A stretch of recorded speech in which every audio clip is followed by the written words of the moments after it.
करो ददाती कुबुद्धिरेशा नम करोमि वृद्धाभिमान कर्म सूत्र कथितो ही लोक। सुख और दुख देने वाला कोई नहीं है।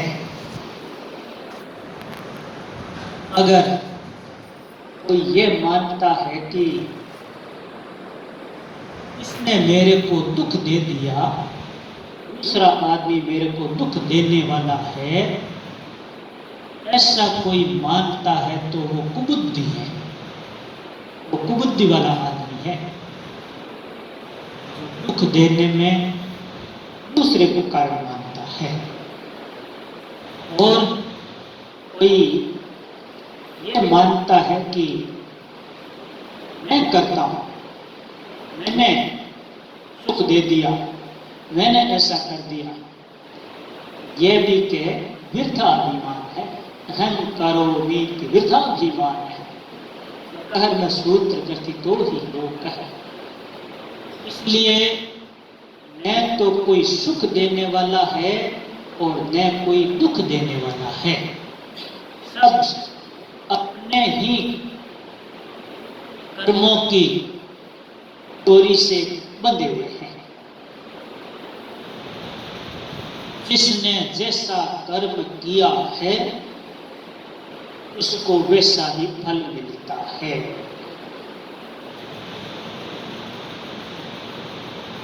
कर्म प्रधान विश्व करी राखा, जो जस कर इस तस फल चाखा। भगवान ने संसार को कर्म प्रधान करके रखा है। इसमें जो जैसा करता है वैसा ही फल पाता है, और जो करता है वही पाता है। अरे दूसरा और भोगे दूसरा, ऐसा नहीं। जिसने कर्म किया है वही भोगता है। कर्म करने वाले को ही फल मिलता है। किसी ने शुभ कर्म किया है तो शुभ कर्म का फल सुख होता है, तो वो सुख उसी को मिलेगा जिसने शुभ कर्म किया है। और अशुभ कर्म का फल दुख होता है, तो वो दुख भी उसी को मिलेगा जिसने अशुभ कर्म किया है। करई जो कर्म पावे फल सोई, निगम नीति असि कह सब कोई। महाराज दशरथ जी कहते हैं यह वेद की नीति है कि जो कर्म करता है वही फल पाता है। लेकिन यहाँ तो उल्टा दिखाई दे रहा है। और करे अपराध को और पावे फल भोग, अति विचित्र भगवंत गति को जग जाने जो। अपराध तो कोई और करे और कोई दूसरा भोगे। भगवान की गति अति विचित्र है। विचित्र ही नहीं, अति विचित्र है। इसको कौन समझने योग्य है? कौन समझ सकता है कि भगवान की गति क्या है, भगवान क्या करते हैं? कोई नहीं जानता। जब अपने किए हुए कर्म का फल अपने को ही भोगना पड़ता है, तो दशरथ जी महाराज ने ऐसा क्यों कहा कि और करे अपराध को और पावे फल को? अपराध तो कोई और करता है, फल कोई और भोगता है। तो ये दशरथ जी महाराज ने उस प्रसंग के अनुसार कहा है, हे प्रभु, वेद की नीति तो यह है कि जो कर्म करता है फल उसी को मिलता है, लेकिन यहां तो उल्टा हुआ। कर्म तो किया मैंने, कई को वरदान तो दिया मैंने, और उसका फल भोग रहे हैं आप। अपराध तो कोई और करे। बेटी को वचन देने का अपराध तो मैंने किया, फल राम भोगे। कैसे समझ में नहीं आ रही। भगवान की गति बड़ी विचित्र है, समझ नहीं सकते। वकील जी कहाँ गए? वकील जी भी यही कह रहे हैं कि भगवान की कृपा समझ में नहीं आती। आप सच्ची कह रहे हैं, भगवान की कृपा समझ में, भगवान की गति समझ में नहीं आ सकती, और कृपा भी समझ में नहीं आती है कई बार। भगवान की कृपा तो सब पर है, लेकिन जो कृपा की तरफ दृष्टि रखता है उसको कृपा दिखाई देने लगती है, तो समझ में भी आने लगती है। लेकिन कई कृपा ऐसी होती है जो समझ में नहीं आती। मतलब जिस समय वो कृपा होती है उस समय समझ में नहीं आती, और बाद में कईयों के समझ में आ जाती है, और कईयों के तो बाद में भी नहीं आती। तो समझ में न आने पर भी भगवान की कृपा में कोई फर्क नहीं। हमारे को चाहे भगवान की कृपा न दिखाई देवे, भगवान की कठोरता दिखाई देवे, भगवान तो इतने दयालु कहलाते हैं, लेकिन मेरे साथ में ऐसा कठोर व्यवहार भगवान ने क्यों किया? तो भगवान तो कृपालु है, कृपा करते हैं, मेरे पर भी कृपा की है, लेकिन मेरे ये समझ में नहीं आती। अब समझ में नहीं आती है तो हमारे बुद्धि की कमी है, भगवान के तो कमी है नहीं। भगवान तो जो भी काम करते हैं उस काम में कृपा भरी रहती है। भगवान के कानून ही ऐसे बनाए हैं। स्वामी जी महाराज कहते हैं भगवान के कानून दया से भरे हुए हैं। जैसे भगवान ने कानून बना दिया, अंत समय में जो जिसका चिंतन करता हुआ शरीर छोड़ता है तो उसी को प्राप्त हो जाता है, जिसकी याद करता है उसी की प्राप्ति हो जाती है, वहीं चला जाता है या वही बन जाता है। अगर कोई अंत समय में भगवान को याद करता हुआ शरीर छोड़ करके जाता है, भगवान कहते हैं वो मेरे को ही प्राप्त होता है। अंत समय में यह है, चाहे कोई कैसा ही हो, भक्त भगवान का स्मरण करके जावे और भगवान को प्राप्त होवे, यह तो उचित ही है, यह तो समझ में आती है। लेकिन पापी भी अगर अंत समय में भगवान को याद करते हुए शरीर छोड़ता है तो वो भी भगवान के पास में चला जाता है। अब ये कैसे समझ में आवे?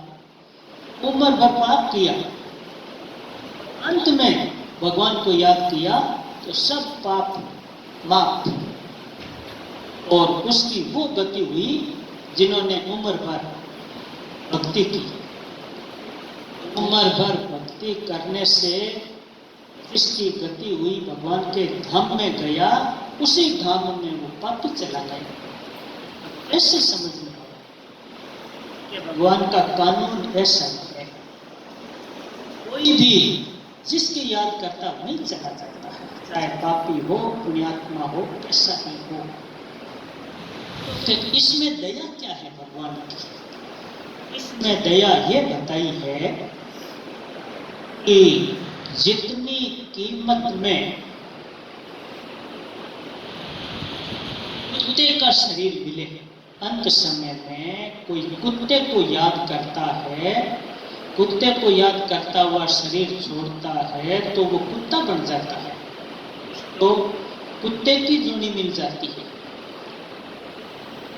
स्मरण वही, जिस स्मरण से भगवान मिले उसी स्मरण से कुत्ते की जोड़ी मिल जाए। जिस काम से कुत्ते की जोड़ी मिले उसी काम से भगवान मिल जाए। कितने सस्ते हो गए, भगवान अपने को कुत्ते के बराबर बना दिया। भगवान इतनी कम कीमत कर दी आपने। इतनी दया है भगवान की कि अंत समय में कुत्ते को याद करोगे तो कुत्ते की जोड़ी मिल जाएगी, और वही याद अगर मेरी कर लोगे मेरी प्राप्ति हो जाएगी। ऐसे भगवान के कानून दया से भरे हुए हैं, हमारे समझ में नहीं आते हैं तो भी भगवान की दया में कमी नहीं है। हम भगवान को उल्हाना दे देवें, भगवान को दोष दे देवें, चाहे गाली दे देवें, तो भी भगवान सुन लेते हैं, चुप रहते हैं, कृपा करते हैं हमारे पर, हमारा सब भला करते हैं, हित करते हैं, और हम उनको गाली देते हैं तो भी चुप रहते हैं। और फिर भी ऐसा नहीं कि वो कृपा करना बंद कर दे। हमारे लक्षणों की तरफ देखें, हमारे कर्मों की तरफ देखें तो कृपा करनी बंद कर देंगे ना। हम कृपा के लायक ही नहीं। भगवान तो कृपा करें, दया करें, सेवा करें, तो हम उनको और बातें दें, उनको दोष दें, उनको गाली दें, बंद कर देना चाहिए। लेकिन ऐसा नहीं करते। अगर कोई दूसरा मनुष्य होता ना तो वो तो बंद कर देता कृपा का। मैंने इसका इतना भला किया, ऐसा ऐसा इसका काम किया, भला किया, और मेरे को दोष देता है। मेरा उपकार तो मानता ही नहीं, उल्टे दोषारोपण करता है। तो अब इसका नहीं करेंगे काम।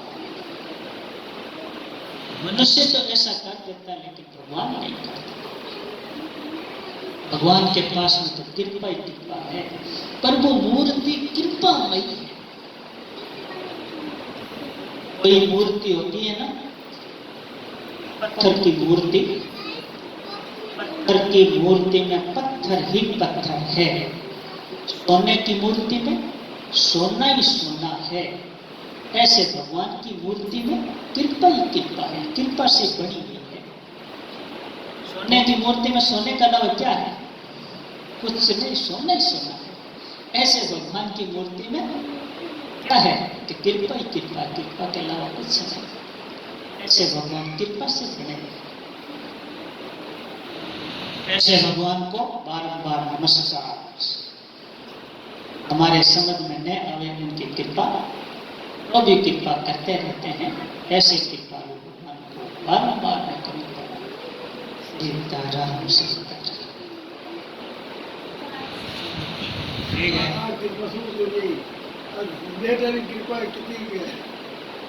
कृपा समझ में आ जाए तो फिर तो भगवान को और कोई बन जाए।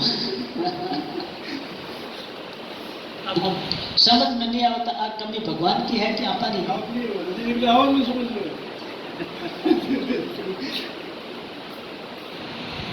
अब समझ में नहीं आओ तो कृपा मान ले, मानने से फिर समझ में भी आ जाता।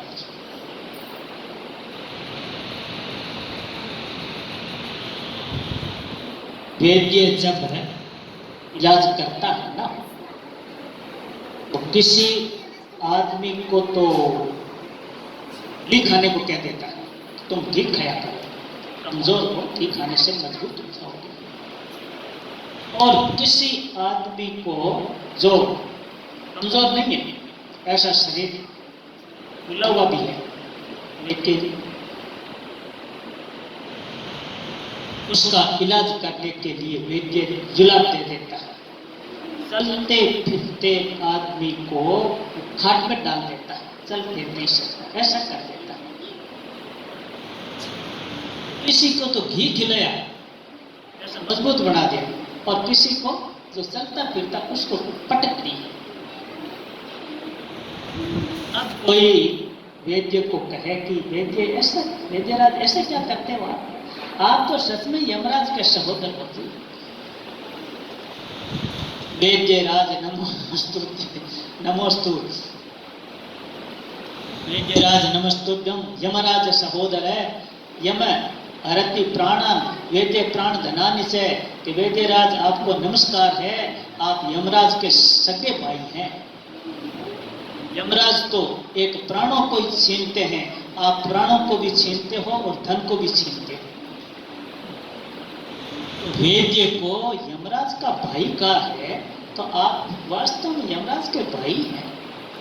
हमारे को जुलाब दे दिया, हम चलते फिरते थे, खाट में डाल दिया, और उस आदमी को घी दे दिया, वो तो मौज कर रहा है, हमारा पैसा पटक दिया। अब वैद्य की भावना उस आदमी ने समझी नहीं।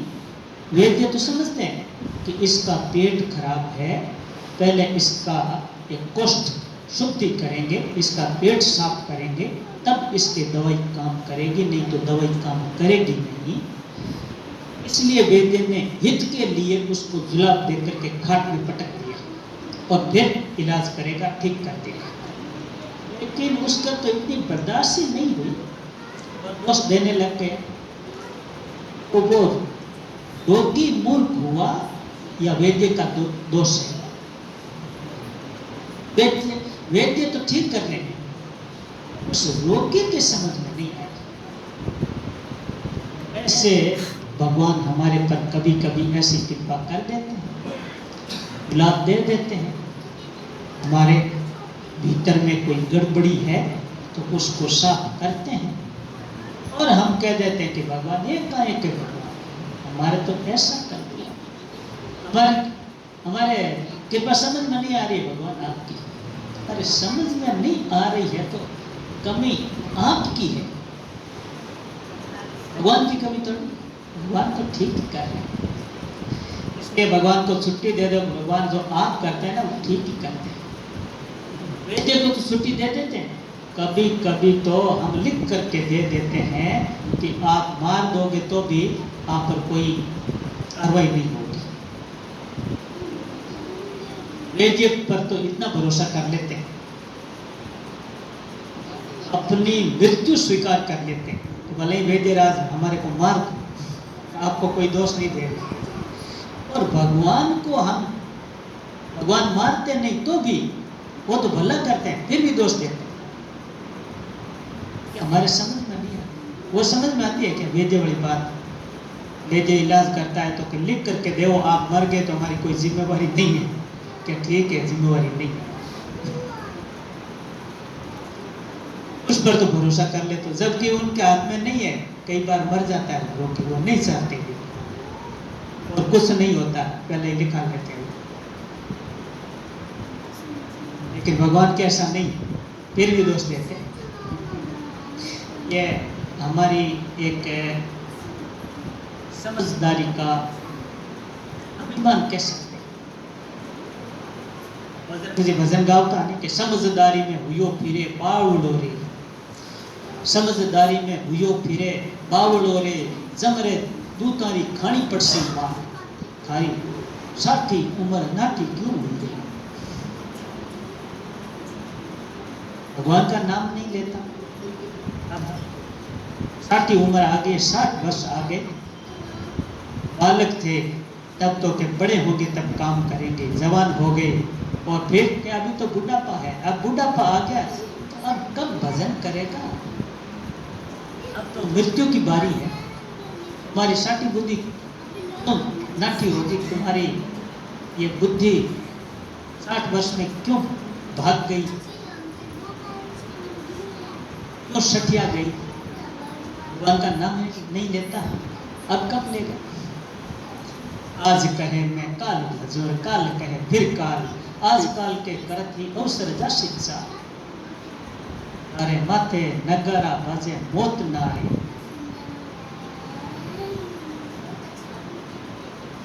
आज की काल परार की पोर आपा बातां करा ओरारी आपारी काशी कोई और। वो फलाना आदमी था चला गया, ऐसे अपने बातें करते हैं ना, ऐसी बातें हमारी दूसरे लोग करेंगे, वो होते और चले गए, मर गए। ऐसी रीत है इस संसार की। इसलिए भगवान का नाम लेवो और उनकी कृपा देखो और संसार की सेवा करो। भगवान जो करते हैं उसी को स्वीकार करो। ताई विधि राखे राम ताई विधि रहे, सीताराम सीताराम सीताराम।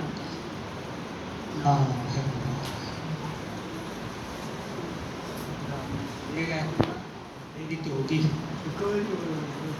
बता दी कृपा है, अभी कृपा ही, लेकिन अब समझ में को नहीं आई।